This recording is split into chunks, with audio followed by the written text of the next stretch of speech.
porque la causa lo vale y el llamado no sabe de razones lógicas.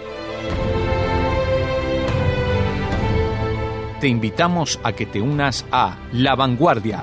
Sé parte del ejército de Dios que quiere estar en el frente de batalla. La Vanguardia, porque es hora de avanzar unidos por nuestra fe.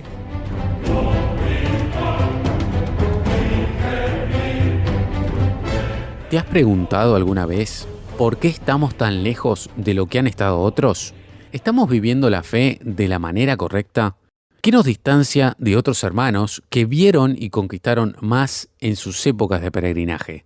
No queremos ser fatalistas, pero tampoco caer en el idealismo que nos proporciona el conformismo.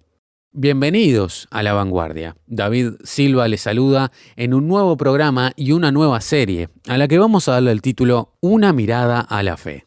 Y estamos muy contentos de contar con la participación de alguien muy querido en el Río de la Plata y gran parte de América Latina, como lo es el pastor Salvador Delutri. Así que te invitamos a que no te muevas de donde sea que te encuentres escuchándonos y que no te pierdas de este tema que todo cristiano de tu generación debería escuchar hoy. Pausa y ya venimos. Si quieres comunicarte con nosotros, por favor envíanos un mensaje de WhatsApp a través del número +598 91 610 610. Conéctate con nosotros a través de nuestra dirección de Instagram. Encuéntranos como La Vanguardia_RTM. También podrás acceder a nuestros contenidos en Spotify. Nos encontrás como La Vanguardia RTM.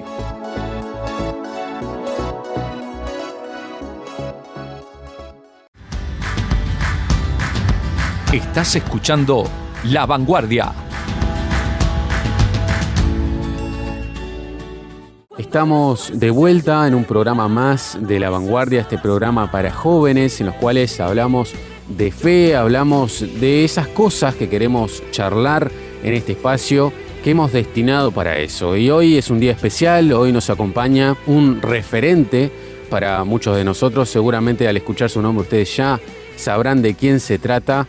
Su nombre es Salvador Delutri y está con nosotros desde Buenos Aires. Está estos días por el país y quisimos tomarnos el tiempito y agradecerle a él por el tiempo que se ha tomado para charlar juntos sobre un tema que es más que importante en estos tiempos. Bienvenido, Salvador. Gracias por estar con nosotros. Gracias y gracias por la bienvenida. Para mí siempre es un placer poder colaborar con un programa de jóvenes, aunque ya la juventud a mí me queda lejos, pero sin embargo disfruto del contacto con los jóvenes, siempre. Nos alegramos mucho, pastor, y crea que es así, ¿eh? Siempre estamos al pendiente de lo que usted tiene para decir a esta nueva generación y a la iglesia toda, ¿no? Que es la idea desde su rol, desde el rol de esos hombres de Dios que han decidido destinar tiempo al pueblo de Dios. Y vaya que los hijos de Dios disfrutan y también se edifican de ese contenido, de ese tiempo y de toda esa vida, ¿no? que han destinado para el bien de la grey del Señor, ¿no?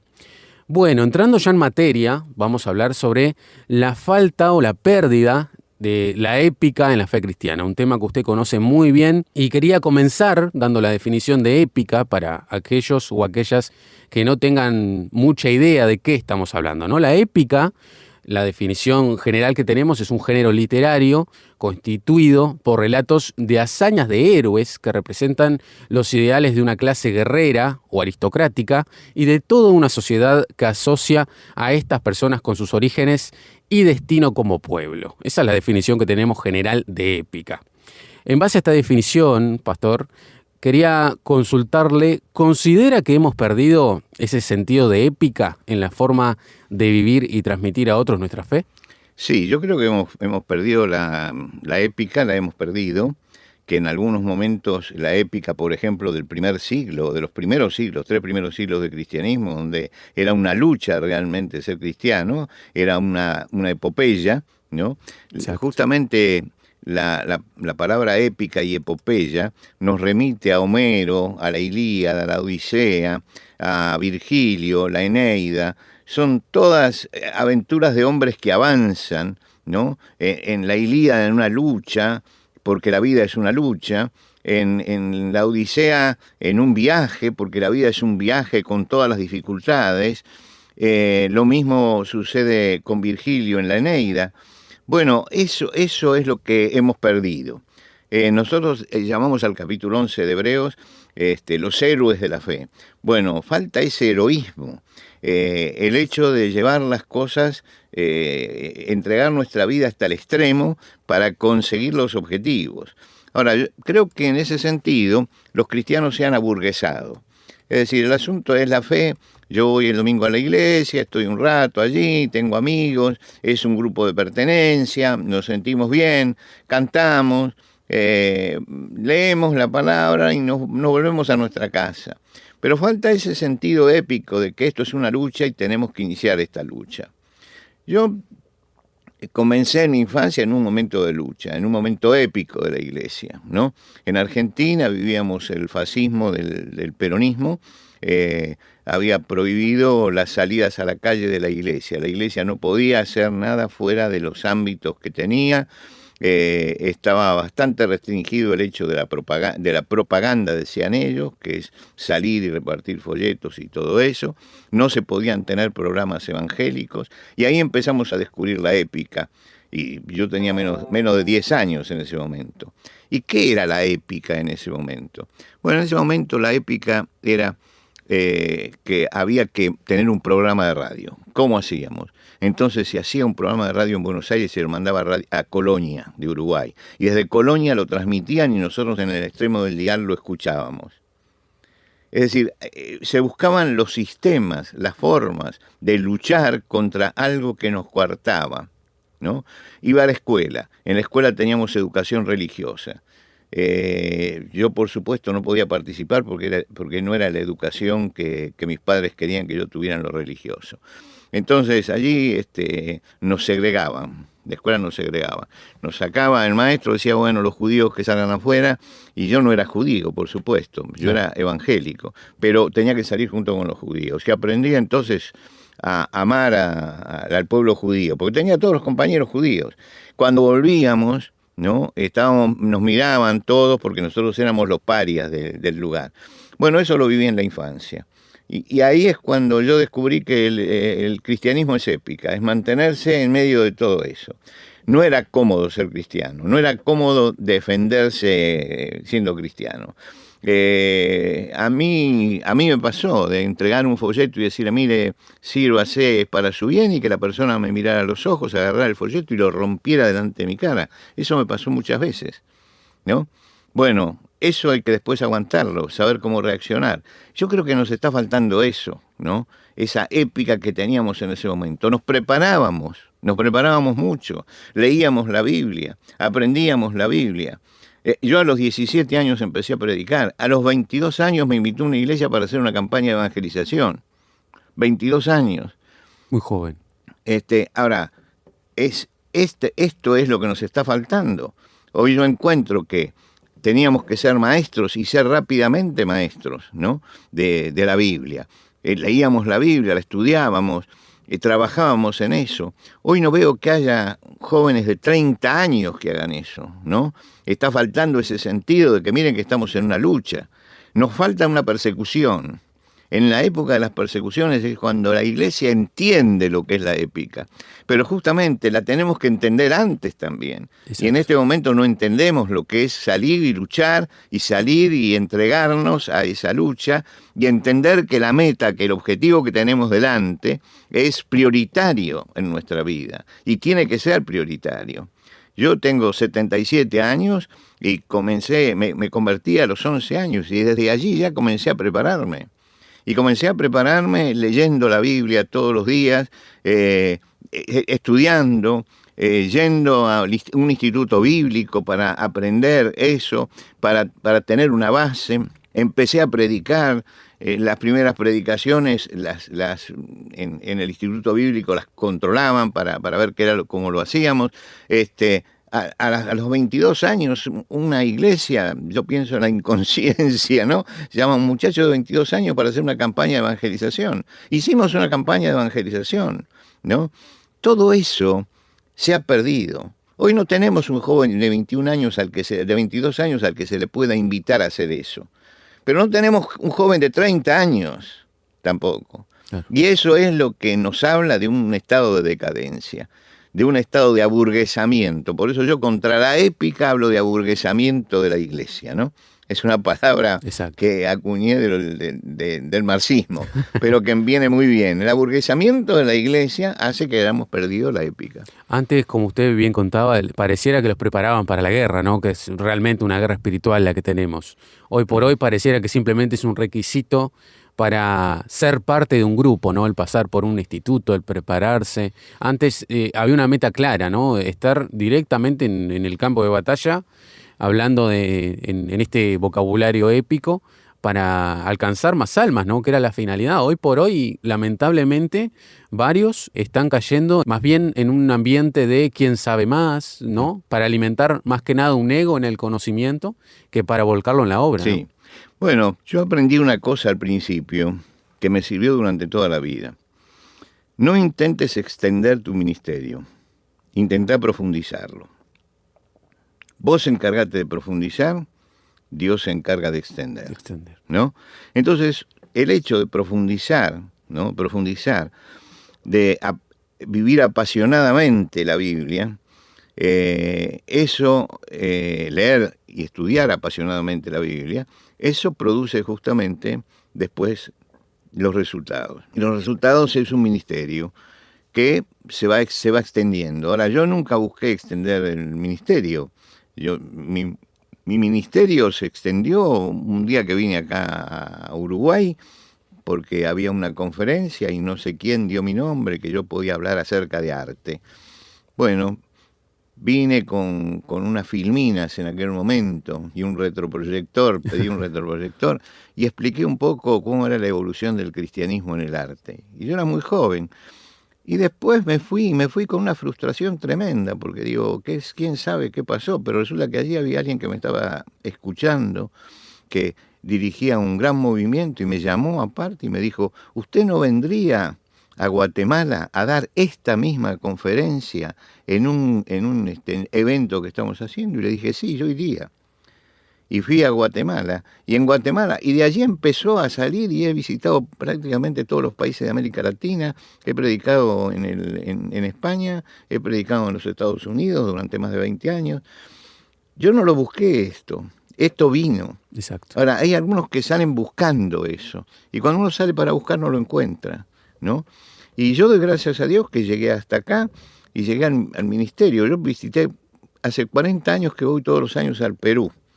Y voy allá a predico 3 semanas en el Perú, cuando voy. Y amo al pueblo peruano, y amo a los peruanos, y me siento muy cómodo con ellos. Pero alguien me preguntó, ¿pero conoce Machu Picchu? No, yo no conozco Machu Picchu. Es que nunca fui para hacer turismo. Claro. Fui por otra cosa, fui porque hay un ministerio. Y porque tengo un sentido, algunos dicen que demasiado exacerbado, ¿no? Porque es del deber. Mi deber es ese. Entonces yo no voy a hacer turismo, yo voy a predicar el Evangelio. Si después tengo un día libre y tengo que ver un museo, me voy a un museo, ¿no? Inmediatamente. Claro. No es que menosprecio eso, pero si voy para predicar, la meta está puesta en lo que tengo que hacer, en el ministerio. Creo que eso es lo que necesitamos, un compromiso profundo, después lo demás viene solo. Yo no creí nunca que iba a viajar a Europa alguna vez en mi vida. Y sin embargo he perdido la cuenta de las veces que viajé a Europa, ¿no? Y he podido conocer y hablar y todo en muchísimos lugares. Y usted dice, bueno, pero yo no manejo más que el español. Y después entiendo algunas cosas y tengo diálogo en italiano, nada más que eso. Y sin embargo, el ministerio se extiende. Yo creo que hay que tener un sentido épico de lo que es la obra del Señor, que hay que entregarse a eso. Cuidado, no es un hobby. Esa es una de las cosas que creo que más mal ha hecho. El que toma el Evangelio como la predicación, la obra del Señor, el trabajo en la obra, como un hobby. No, no es un hobby, hay que sacrificarse. Yo durante 10 años, no tuve vacaciones, ¿no? No salí durante 10 años de vacaciones, porque estaba trabajando en una iglesia que había que levantarla, había que hacer un templo, había que edificar, había que hacer todo eso, y yo dije, como decimos los argentinos, me remangué, ¿no? Y puse manos a la obra. 10 años después, cuando le dije un día a la iglesia, salgo de vacaciones, la gente aplaudía. A lo mejor porque me iba, ¿no? Pero aplaudía. La pandemia me tuvo encerrado desde 2017, estamos en el 2023, que no tomé vacaciones. Mi esposa dice, bueno, ya tenés que descansar porque no puede ser esto. Pero no, si a mí, yo tengo marcadas a veces las vacaciones en un calendario, pero me llaman y me dicen, mire, necesitamos hacer una campaña en ese momento. Yo le digo, no la pueden correr, esto, lo otro, pero finalmente si no pueden, anulo las vacaciones. Claro, Porque es más importante la obra del Señor que las vacaciones mías, ¿no? Entonces, y a pesar de que el descanso es importante, pero ya el Señor dará en su momento el descanso que necesito. Yo creo que eso es lo que a veces nos está faltando, ¿no? Ese tipo de enseñanza que nos dieron nuestros mayores, porque esto no lo saqué yo de la nada, lo saqué de mayores que me enseñaron, de maestros, tuve grandes maestros. Tuve como maestro en la palabra de Dios a don Raúl Caballero Yocú, que era un hombre que no necesitaba abrir la Biblia, mencionaba los versículos con la cita de memoria. Yo recuerdo que un día viajamos de Córdoba a Buenos Aires 8 horas, y un grupo de jóvenes se acercó para conversar con él y estuvo 8 horas hablando y iba diciéndole, y eso está en 2 Pedro capítulo 2 versículo tal, búsquelo, y lo buscaba y decía, no, usted está leyendo 1 Pedro, vaya a 2 Pedro. Era un hombre que manejaba la Biblia con una facilidad. Bueno, él fue mi maestro. Y cuando uno tiene un gran maestro al lado como él, realmente eso impregna la vida. Tuve otros maestros, que me enseñaron. Don Carlos Ibarbals, que me enseñó a ser pastor. Me decía, el pastor tiene que ponerse en la puerta de la iglesia cuando termina y tiene que darle la mano a toda la gente y tiene que saludarlo y tiene que mirarle la cara porque ahí se sabe qué es lo que le está pasando. Y cuando ves que la cara está triste, decir, espéreme un minuto que quiero hablar con usted y habla, ¿qué es lo que le pasa? Dice, eso es el pastorado. Dice, no te quedes adelante conversando con los que vienen para hablar e incluso para adularte. Andá allá en la puerta y parate allí. Bueno, eso lo aprendí con él. Y con muchos otros aprendí, ¿no? Y todos ellos en alguna forma me fueron forjando. Algo le ha fallado a mi generación que no supimos forjar jóvenes en esta forma. Tengo que asumir culpas también en esto. Hemos hecho lo posible. Hemos tratado de ser ejemplo en muchas de estas cosas. Bueno, no sé, algo falta, pero falta ese sentido épico de la fe. Exacto, pastor, exacto. Lo escuchaba muy atentamente y en un momento de estos conceptos que usted nos compartía, dijo que nos haría falta una persecución, ¿no? Y justamente es otra de las preguntas que tengo. ¿Ser occidentales no nos distancia de una realidad que al parecer es más cruda en otros lugares, en otros continentes, como el Oriente, por ejemplo? Sí, nosotros no entendemos lo que es la persecución. No entendemos tener que pagar un precio por ser cristiano. Las persecuciones son como un cernidor, ¿no? Es decir, sacuden a la iglesia y queda aquello que es verdadero. Nadie puede desear una persecución. Pero yo digo que haría bien en una iglesia burguesada tener algún tipo de presión externa para que entendamos cuál es el rol que tenemos que cumplir. Y creo que por allí es donde se ha visto siempre que las iglesias en medio de persecuciones y en medio de problemas han crecido. Las iglesias del Perú tuvieron un problema muy grande con Sendero Luminoso, y en ese momento una iglesia de 200 miembros, se queda sin pastor, y se pone a orar al Señor. Oró 2 años para que el Señor le mandara a algún obrero para hacer eso, porque había que evangelizar a la ciudad.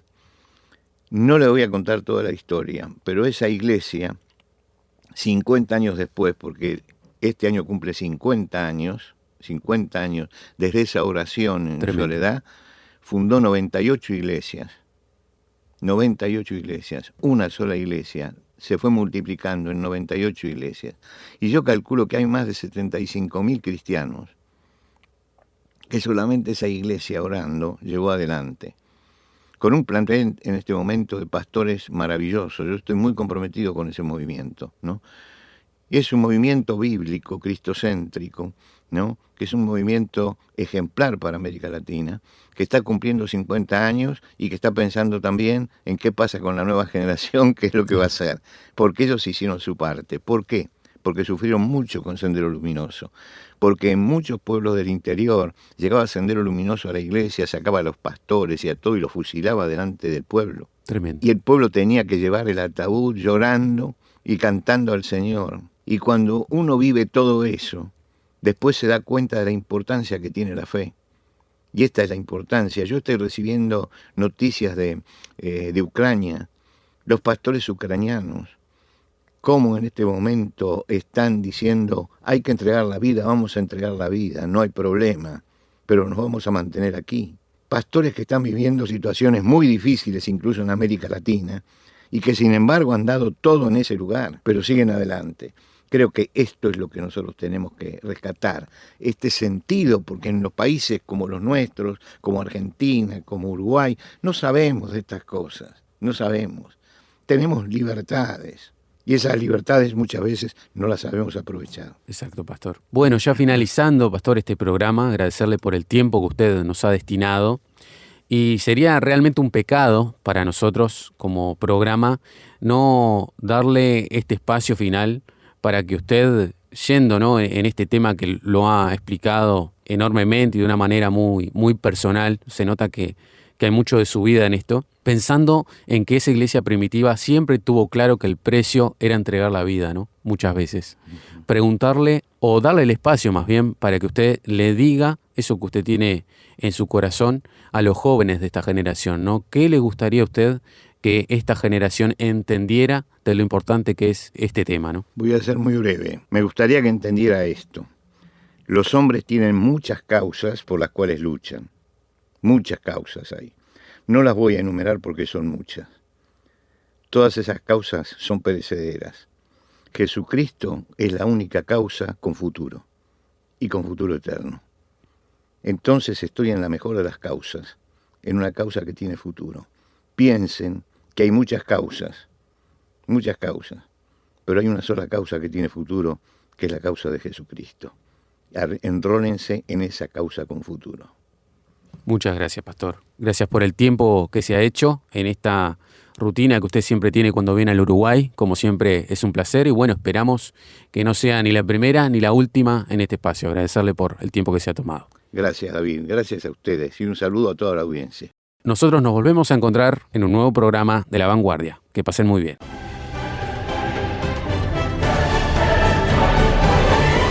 Esto ha sido todo por hoy, pero te esperamos en una próxima ocasión para equiparnos y animarnos mutuamente en un nuevo programa.